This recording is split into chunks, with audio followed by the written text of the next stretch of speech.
Hey guys, welcome back to another YouTube video. As you can tell, I'm on a Google Meet by myself. But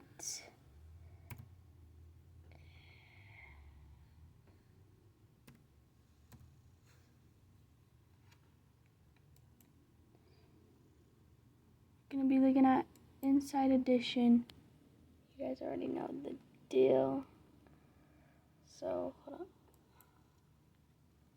Yep, you guys already know the big old deal. Let me turn on the light. So you guys already know the deal. Okay, I'm trying to make this smaller.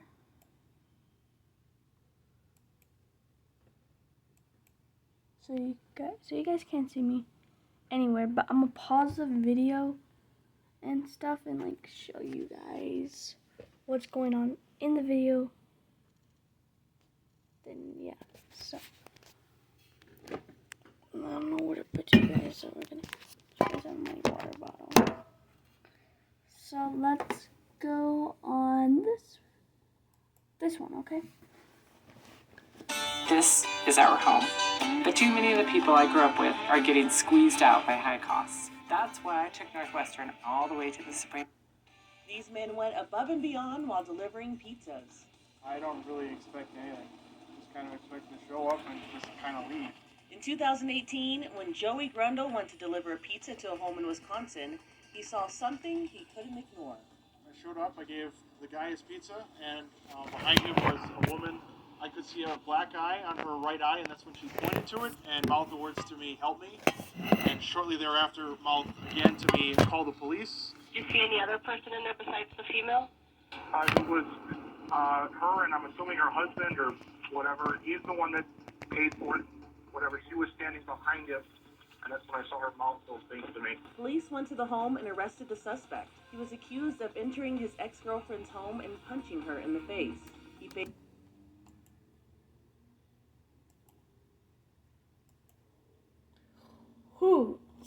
Who will go to their ex-girlfriend's house?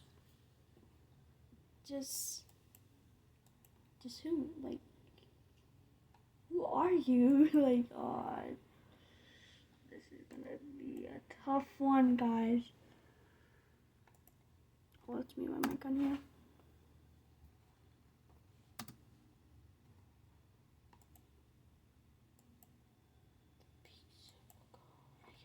girlfriend's home and punching her in the face. He faced domestic abuse, strangulation, and kidnapping charges. So sometimes it's best just to pay attention to what's going on. You never know when someone's trying to maybe just trying to give you a little hint there. Jim Larry may be America's most dedicated pizza delivery guy. Look at him trudging down the tracks trying to locate a hungry passenger who ordered a pizza from a broken down train. They were stuck on the train. I was like, wow, okay, this is the first. In 2017, Amtrak train number 161 from New York to D.C. stopped in Delaware because of mechanical problems. After 2 hours on the stalled train, a passenger called in an order. Well, the phone guy was like, hey, Jimbo, we have a delivery, some guys are stuck on the train. Can you do that? I'm like, I got that. On the train, they're all screaming and hooting and hollering. We want pizza too. Well, they were hanging out the door. So I pretty much just, here you go. Beauty queen of only 18C. Had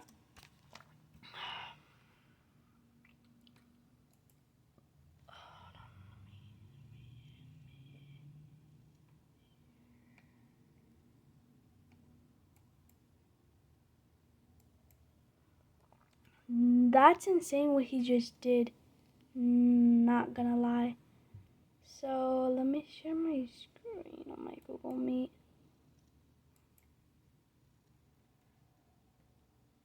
So let's see. some trouble with herself. A large cheese with some music on top. Always belong to someone. Oh my God! In 2018, this Domino's pizza delivery man serenaded his customer. I usually, when I order from Domino's, I always request someone to sing. Liz Bruner says she didn't ask for a specific song and was shocked when a delivery man showed up singing Maroon 5's She Will Be Loved. Beauty queen of only 18, she had some trouble with herself. The following day, I went to visit him at work because I told my mom about it and we thought it was just really nice and really cool and it made my friend Angela and my day. And we went to visit him at work and we gave him a $20 tip. I got a $20 tip for singing to the singer.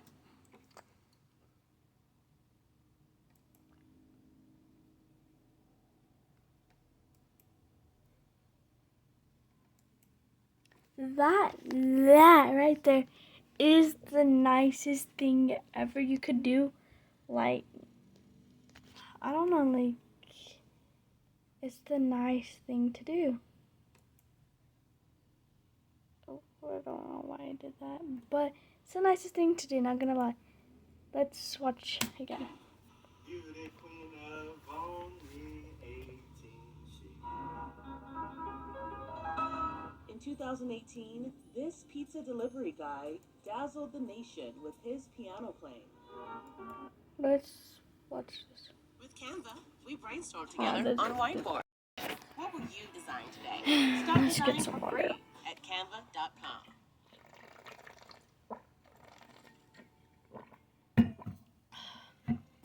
Inside Edition 2. All we heard was pa pa pa pa pa pa pa. So everybody ran in the house, and I was the last person to walk in the house. All I hear is, PJ! PJ! Get up! My son was shouting his head. This is where 8-year-old No. Evans, lovingly known as PJ, was shot and killed. The mother of the 8-year-old boy tells us he was eating dinner, playing video games with his cousins when bullets began flying into their apartment. The shooting happened here outside, but the bullets flew through at least 2 apartments, and this little kid, 8-year-old PJ Evans, was the only person hit. My name is No. Tiffany Evans. I'm from the DMV area. I'm the mother of Peyton John Evans, better known as PJ. Bro. No. Hold up. Bro, no. Bro, hanging up the my own Google Meet. But bro. Nah. No, no, no, no. No, bro, that's too sad. Nah. Bro. It was a regular day. A week before school started. He had a scrimmage with his football team. PJ played his tail off. When I say played his tail off, he played a game he never played before. He was crushing everything. It was to the point where the kids was like, they don't want to play no more. He was on his way walking to the car. He just was talking trash like, yeah, Ma, you saw me. I was crushing them, man. They was soft, man. They was soft. I'm like, oh yeah, man. He was like, yeah, Ma, I'm telling you, man. Like, I'm about to have a good season. My partner, she met us at the house with tacos because it was Taco Tuesday. He took the first bite. It was a salmon taco. It was fried salmon inside of a quesadilla taco. He said, dang, Mom, this taco bussin'. I said, for real? I said, it's good like that? He like, nah, for real, this taco good. Like, so she gave me my taco, and I bit it. I said, oh, no, he wasn't lying. This joint is good. So I gave it to her. She bit it. A couple seconds later, I went outside on the porch, and that's when my partner, my cousins, and my nephews were sitting outside, and we were just sitting on the porch, just chilling, laughing, talking, and literally, like, all we heard was pa pa pa pa pa pa pa pa. It was like probably like 30 rounds just going off. So I grabbed her, yanked her to the ground, covered her. My nephews and everybody, they all laying on the ground. And then the last gunshot, it hit the window. And the window shattered. Like, that's when they stopped shooting. So we went in the house, everybody ran in the house. And I was the last person to walk in the house. All I hear is, PJ! PJ! Get up! My son was shot in his head. So I walked in the house last. My son sitting literally 5 feet away from me, his head down on the table, his taco in his hand, and he laying on the controller, the PlayStation controller. And I just grabbed my son, picked him up. When I say like I got Hercules strength, like I picked him up and I put him on the ground. And I just kept praying over him. I'm just like, God, I can't lose my baby. I'm gonna cry. This is so sad. Like, too sad. And everybody was calling the ambulance and stuff, and everybody just screaming like, come on, Pete, come on, Pete. So I tried to do CPR, I tried breathing his mouth. He wasn't breathing. And probably like took the ambulance probably like 10 minutes to get to me. And I'm just like, why is it taking so long? It just felt like an hour. And when they got in there, they put my son on the bed, took him in the ambulance, and I told my partner when I went outside, I said, my son gone. I said, they ain't had the lights on the ambulance. I'm not stupid. I knew my son was gone. The whole ride to Children's Hospital in Washington, D.C., I just kept praying. I just kept saying, God, just please spare my son. By the time I got to the hospital, the doctor, he came to me, he said, I tried my best to do what I could. He was like, but the way he was shot in his head, was like a main part of his brain. And my son was laying on the table. Oh. No. That's how long the YouTube video on this. How far I got. This is too sad. He was gone. After that, I stayed with him for a while. Was just talking to him, loving on him, kissing on him, smelling him. It's the worst day of my life. Watch this. I can show This ad, hold up. you how to get the sweetest deals online when you shop from major retailers like Amazon and Target. You can drop prices.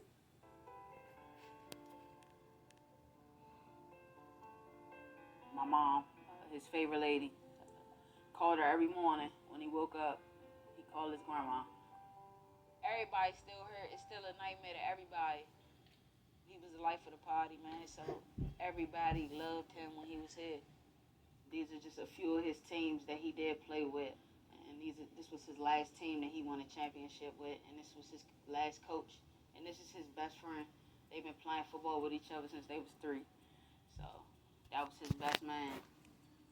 His teammates really took his death hard. Like I said, they depended on him because he was the big man in the middle. So he made sure all the running plays got off. So his team really took it quite hard, you know, dealing with his passing, especially just seeing him at a football scrimmage, and 20 minutes later he get killed. My oldest son, he's taking it really hard.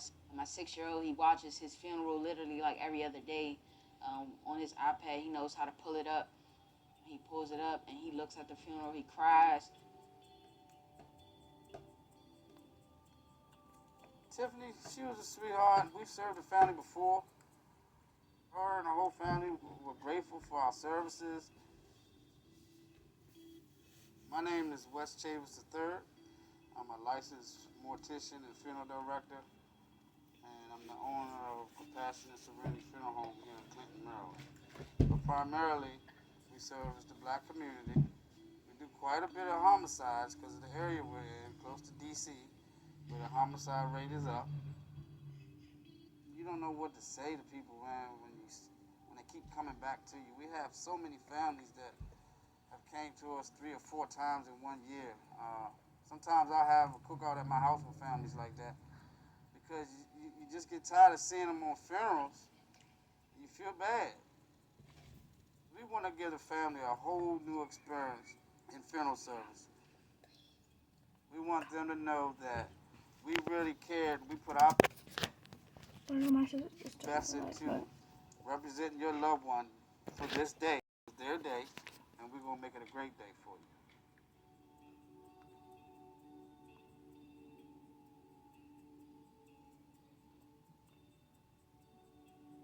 my son's funeral wasn't a funeral, it was a celebration. Like from the beginning to the end. Friday, September 9th, 2021 is declared Peyton James PJ Evans Day. He was everybody's kid. Like, all of my friends in the circle, I was the only one that had a biological kid in my circle. That was our kid. Like, this man had multiple parents. Like, you know what I'm saying? Everybody thought PJ was their kid. So I wanted to give everybody that opportunity to love on him one last time. And when I seen my son for the first time in a casket, after Wes did his work, I'm like, dude, you look just like my son. Ain't nothing different. When a loved one knows that the decedent has been through trauma, which caused their death, either gunshot victim or motorcycle accident, vehicle accident, and they tell us, we know we're going to have a closed casket because this happened. But I tell them, it's ultimately your decision whether we have the casket open or closed. But I would appreciate if you afford me the opportunity to do what I do and present to you your loved one, and then you can make a decision whether you want to keep the casket open or closed. If something happened to my loved ones, I want to see them at their best. So my son was shot in the side of his temple. So he wasn't shot like where it distorted his face. The thing about PJ, it went in his ear. There was no big exit wound.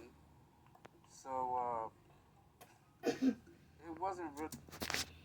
I used a little wax and put a little makeup over it and hair. And told it to see. Restorative art is to recreate natural form and color. And that's what we do when we restore a body.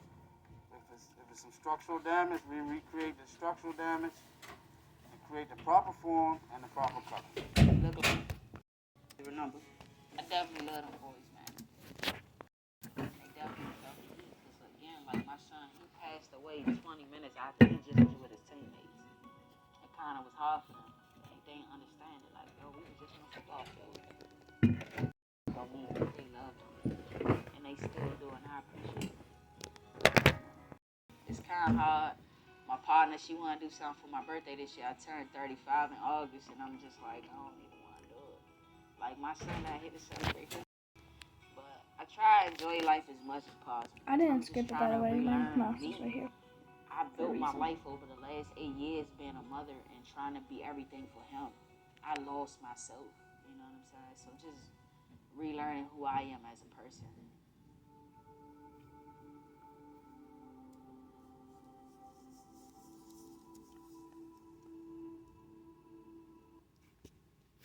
That's it for today's video. RP PJ. RP man. RP. RIP. It's really sad to watch. It's RP little man PJ.